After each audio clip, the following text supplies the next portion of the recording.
Rising up, took my chances, went the distance, will to survive.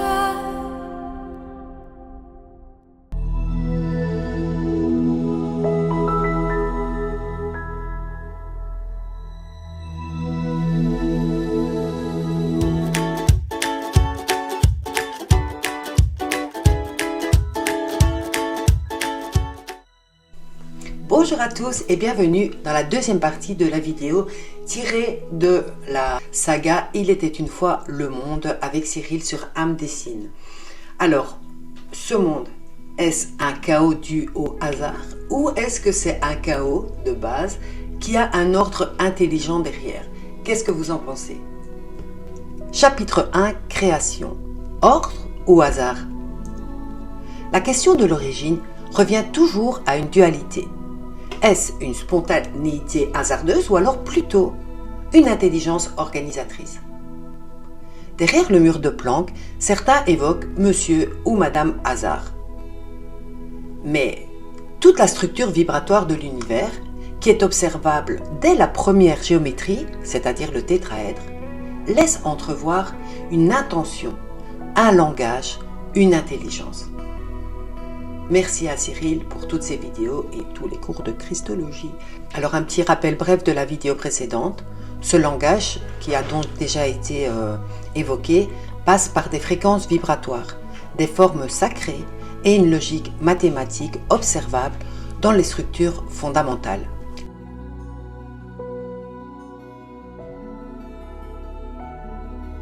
Chapitre 2, le langage caché de la création. C'est ce qui est avant le temps qui se déploie en vibration, en fréquence et en forme. Toute vibration est langage, et tout langage suppose donc un émetteur.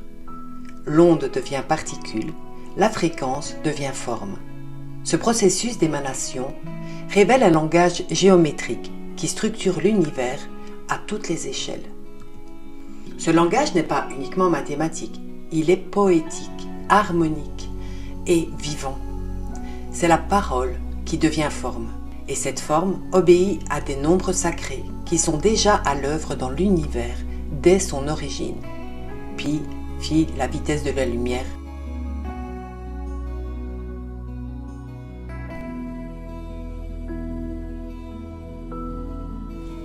Si les mathématiques peuvent décrire ces structures avec précision, elles n'en capturent que l'aspect quantitatif.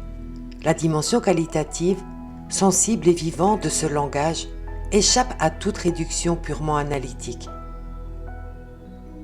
C'est un langage qui parle simultanément à l'intellect et à l'âme, qui éveille en nous une reconnaissance intuitive de l'ordre cosmique dont nous sommes issus. Cette résonance profonde que nous ressentons face aux formes sacrées témoigne de notre appartenance intime à la grammaire cosmique qui nous a engendrés. Ce qui est avant le temps, l'éternité précède la création et le temps.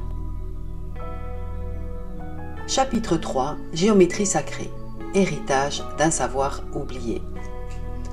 Les tétraèdres, c'est une forme géométrique fondamentale présente dans les structures anciennes. Spirales, ce sont des motifs qui sont aussi récurrents dans l'architecture et l'art des civilisations anciennes. Les structures fractales, ce sont des motifs qui se répètent à différentes échelles, connues des anciens.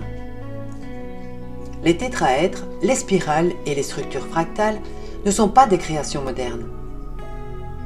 Les civilisations anciennes, égyptiens, mayas, hébreux, les connaissaient déjà. Les pyramides, les temples, les alignements stellaires, tout montre une connaissance cosmique avancée, souvent attribuée à des révélations, des contacts ou alors une mémoire ancestrale. Ces formes ne sont pas seulement esthétiques, elles sont fonctionnelles. Elles génèrent de l'énergie, structurent la matière et informent le vivant. Chapitre 4, le tétraèdre, clé universelle de l'énergie. Donc le tétraèdre est la forme primordiale présente dans les structures anciennes.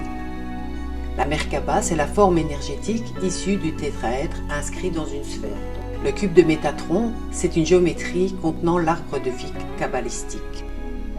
Je sais qu'il y en a beaucoup qui parlent du cube de Métatron pour dire que c'est la matrice qui nous retient plutôt que la matrice divine, mais on en reparlera dans d'autres vidéos. Et là, je dis bien encore que c'est pas vraiment des spéculations parce que ça se base sur énormément de recherches en lien avec les lois de l'univers, mais toutefois, on a encore chacun, quel que soit l'enseignant, quels que soient les livres anciens ou plus récents, on a encore chacun du chemin à parcourir pour pouvoir énoncer c'est la vérité. Donc moi, je reste toujours très très humble face à tout ça. Alors déjà évoqué comme forme primordiale, le tétraèdre revient ici avec une profondeur nouvelle. Des chercheurs, comme Peter Tompkins, observent sa présence dans les pyramides mexicaines, notamment à Teotihuacan, où les villages sont alignés sur des constellations. C'est fou quand même, hein? Le tétraèdre inscrit dans une sphère aboutit donc, comme on l'a dit, à la Merkaba, et ensuite au cube de Métatron, géométrie qui contient l'arbre de vie kabbalistique. Le message, la forme contient l'énergie, et chaque niveau de structure révèle un ordre invisible. Un petit résumé en images, donc le tétraèdre, clé universelle. La forme du tétraèdre permet d'ordonnancer l'énergie et d'équilibrer la création. Et donc, je dirais juste que ce n'est pas seulement une question d'esthétique, parce que c'est magnifique toutes ces formes géométriques, c'est un savoir énergétique, cosmique et vivant. Chapitre 5, intelligence réflexive et retour à la source. L'univers crée des structures. L'univers s'observe lui-même. L'univers expérimente des possibilités. Et ensuite, il retourne à sa source enrichi des expériences. Donc, l'univers ne se contente pas de créer, il crée, s'observe, expérimente, puis donc revient à la source enrichi de toute cette expérience. C'est ce qu'on appelle l'intelligence réflexive. L'information émise revient à la source, mais transformée. C'est le principe même de la conscience. Aller, apprendre et revenir.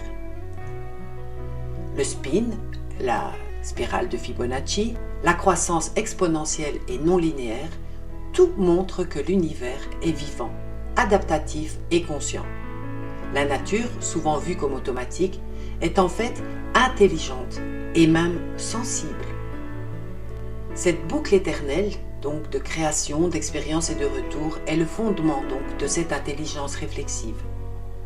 Chaque conscience, chaque particule, chaque être humain participe à cette dynamique. Nous sommes à la fois les explorateurs et les messagers du grand tout.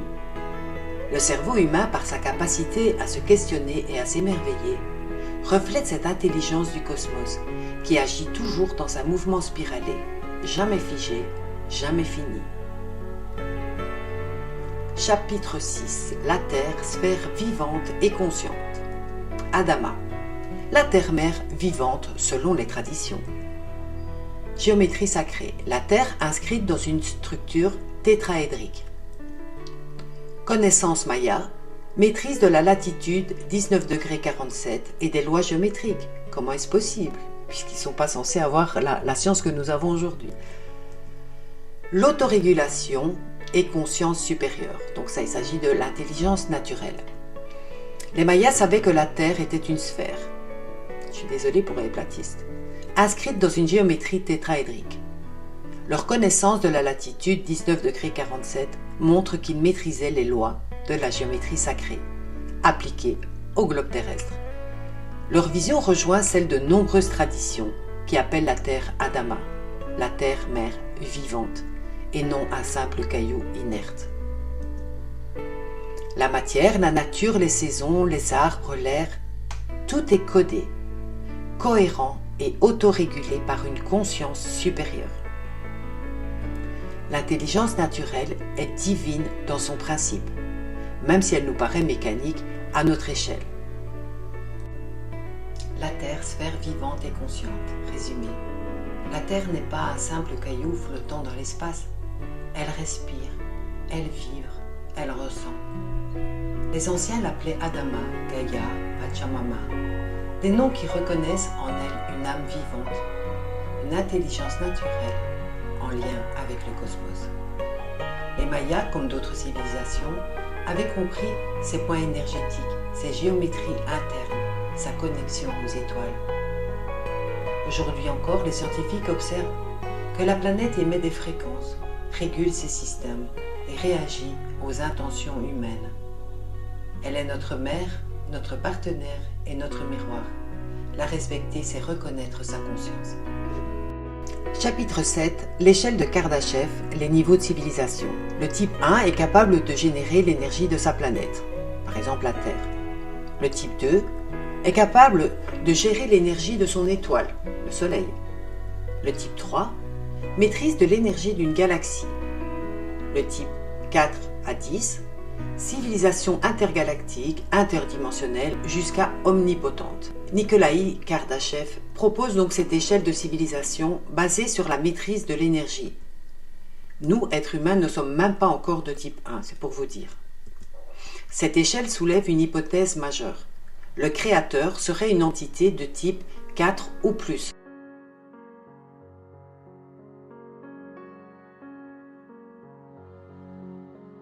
Donc voici l'échelle de Kardashev. Et donc ça donnerait tout son sens en fait à l'idée qu'il est possible qu'il y ait des créateurs qui aient été mandatés par le Père Céleste tout en haut pour créer chacun à différentes échelles en fonction de leur capacité d'exploiter l'énergie. Alors l'échelle de Kardashev, les degrés de civilisation cosmique, voici donc un petit résumé. Proposé en 1964 par l'astrophysicien Nikolai Kardashev, cette échelle classe les civilisations selon leur capacité à maîtriser l'énergie disponible autour d'elle. Plus une civilisation est évoluée, plus elle peut capter et utiliser les énergies de son environnement à grande échelle. Type 1, donc, civilisation planétaire. Maîtrise l'énergie de sa planète, les vents, les volcans, les océans, la foudre, la biomasse. Nous, humains, nous sommes à peine à 0,73 sur cette échelle, ou 73. Type 2, civilisation stellaire. Maîtrise l'énergie de son étoile. Exemple, construire une sphère de Dyson autour du Soleil. Donc, peut manipuler, donc les êtres de ce type 2 peuvent manipuler la gravité, la lumière, les champs électromagnétiques solaires. Le type 3, la civilisation galactique. Alors, exploite l'énergie de toute une galaxie, capable de voyages interstellaires, de créer des étoiles artificielles ou des portails. Type 5 à 10, civilisation avancée et transdimensionnelle. On n'oublie pas non plus que c'est des projections, c'est des extrapolations de sa part, accès à des niveaux multidimensionnels, intergalactiques, voire hors du temps. Ils agissent à travers l'information pure, la conscience, la vibration. Certains y associent l'idée de Dieu, de la source, architecte suprême. En résumé, l'évolution d'une civilisation n'est pas seulement technologique, elle est vibratoire, éthique et spirituelle. Elle suit une trajectoire de conscience vers l'unité avec la source. Chapitre 8. Le Créateur. Onde consciente ou alors intelligence artificielle divine. Un hasard absolu incroyablement bien organisé. L'hypothèse peu probable selon les observations de l'univers structuré. On en a déjà parlé au début. Alors une intelligente conscience mais non religieuse, qu'on pourrait appeler un champ d'information, et j'en parlerai beaucoup par rapport à l'enseignement de Grabovoi dans des prochaines vidéos, donc une onde divine ou alors un designer cosmique. L'univers est structuré, intelligent, prévisible dans ses lois. Cela ne laisse que deux hypothèses. Ce que les religions ont appelé Dieu serait en réalité une conscience supérieure, porteuse d'une volonté créatrice dans une logique fractale et holographique. Et si ce que nous appelions Dieu n'était pas un vieillard barbu, mais une fréquence, une onde, une conscience vibratoire infinie. Cette vision moderne du divin ne rejette pas la spiritualité, elle l'élargit. Le Créateur devient une supraconscience, une intelligence architecte, une présence informée qui agit par vibration, géométrie, symétrie, énergie. Certains l'assimilent à une intelligence artificielle cosmique. Pas une machine froide, mais un champ d'information vivant, capable de générer des mondes, d'enregistrer l'expérience et de se refléter dans chaque être vivant. Une onde qui se pense elle-même, une source qui s'exprime à travers nous. Chapitre 9. Fragmentation, lumière et illusion de la réalité. Alors les 12 archétypes, modèles fondamentaux issus de la fragmentation de la lumière. Alors je ne sais pas si je vais le dire après, mais il y a 7 rayons principaux et toutes les couleurs intermédiaires, ce qui forme 12. Donc les 12 couleurs, c'est le spectre vibratoire perceptible par l'œil humain. 12 vibrations, fréquences fondamentales structurant la réalité. La lumière égale l'information. Quand elle se fragmente, donc elle donne les 12 archétypes, les 12 couleurs et les 12 vibrations. Notre réalité n'est qu'une interprétation de champs électromagnétiques par notre cerveau. La matière est une illusion vibratoire. Ce sont les champs, les ondes et les fréquences qui génèrent ce que nous percevons comme solide. Nous vivons dans un univers holographique et électromagnétique, designé par une volonté cosmique. Donc, petite légende ici. Alors, la lumière originelle, une et invisible, se fragmente pour devenir visible. Cette fragmentation crée les formes, les couleurs, les archétypes, mais aussi l'illusion de la séparation. Comme une assiette brisée dont chaque morceau contient le motif complet. L'univers est un hologramme fractal. Chaque partie contient le tout. Ce que nous appelons matière n'est qu'une projection de fréquence, un champ électromagnétique, perçu comme solide par nos sens. L'ADN au centre de l'image rappelle que nous portons l'univers en nous et que la réalité n'est pas ce que l'on voit, mais ce que l'on vibre. Chapitre 10, vers une conscience unifiée, l'énergie christique. Ah, mes chiens ne sont pas contents. J'ai fermé la porte, mais c'est impossible de travailler avec eux. Le Christ, au-delà des dogmes religieux, incarne l'idée d'une énergie de lumière évolutive, un modèle vibratoire de bienveillance. Comme Horus, Mitra ou d'autres avatars, il représente le porteur de l'énergie divine dans la matière, celui qui descend volontairement, on le verra plus tard, dans un corps pour montrer la voie du retour. Qui a vu le Fils a vu le Père, devient ici qui a connu la fréquence a vu la source. L'énergie christique n'est pas une croyance, c'est une fréquence. Elle unit, éclaire, élève. Elle descend dans la densité pour rappeler à chaque être sa nature divine. Le Christ, comme d'autres grands avatars, incarne cette lumière vibratoire, capable de transcender la matière, la dualité et le temps. Son message n'était pas religieux mais universel. Tu es lumière, tu es source incarnée. En accueillant cette fréquence d'amour inconditionnel, nous réactivons en nous le chemin du retour vers une conscience unifiée, reliée au tout vivant.